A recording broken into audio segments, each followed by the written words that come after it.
Among the crowd of rioters that stormed the Capitol, authorities say members of the Proud Boys were out front. Video shows a Proud Boys leader, Joe Biggs, walking into the Capitol. Biggs, what you gotta say?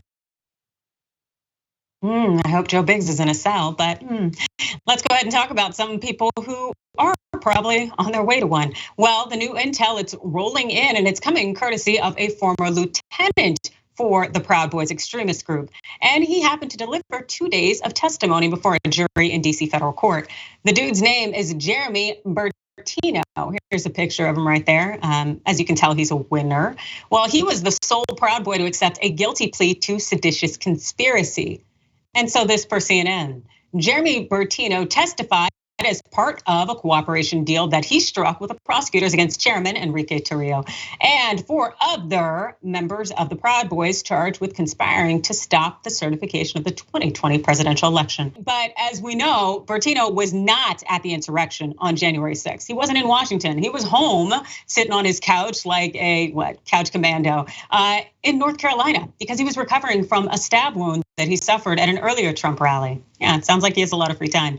Anyways, that really didn't stop him though, because he continued to direct his fellow Proud Boys from his couch using his phone. He testified to this. We had a big fight on our hands. It was going to be an uphill battle and everyone had turned against us. My belief was that we had to take the reins and pretty much be the leaders that we had been building ourselves up to be. Again, people need therapy. But as far as Bertino's testimony goes, it pretty much allowed the prosecutors to really walk the jurors through how the events of January 6th went down.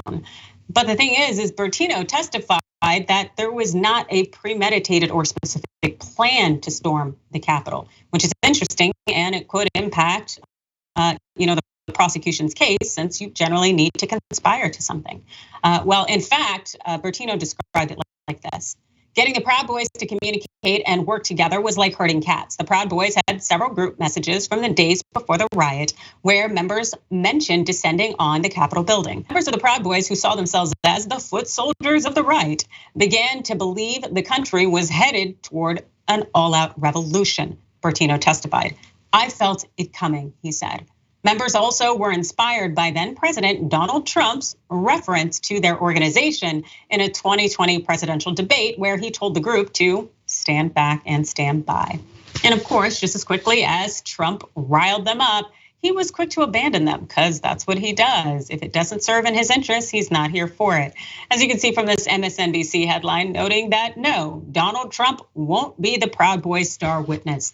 He is not here to uplift anybody but himself. Yet these Proud Boys felt like they needed to be the savior of the right or the white, depending on word usage.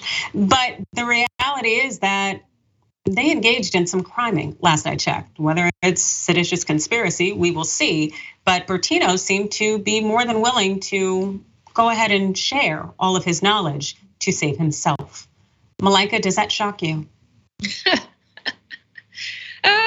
I wish it did. It would be really great if there was something shocking about what continues to come out in the aftermath of the January 6th riots.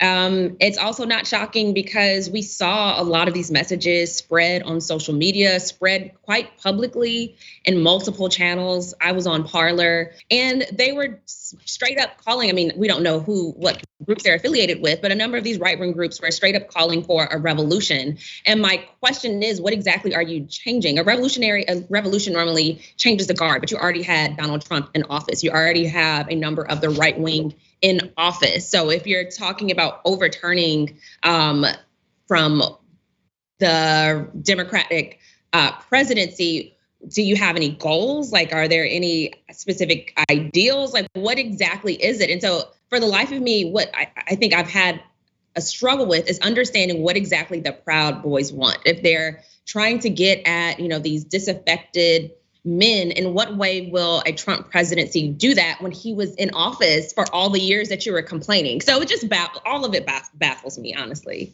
But none of these are shocking.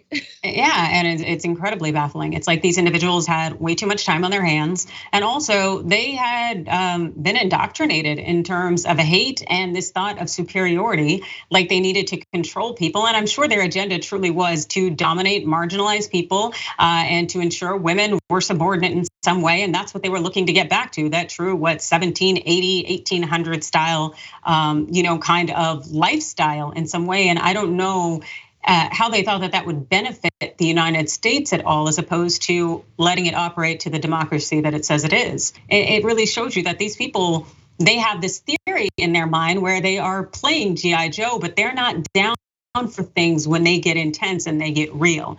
It just, as far as I'm concerned, it's pathetic. But Malaika, any closing thoughts on that?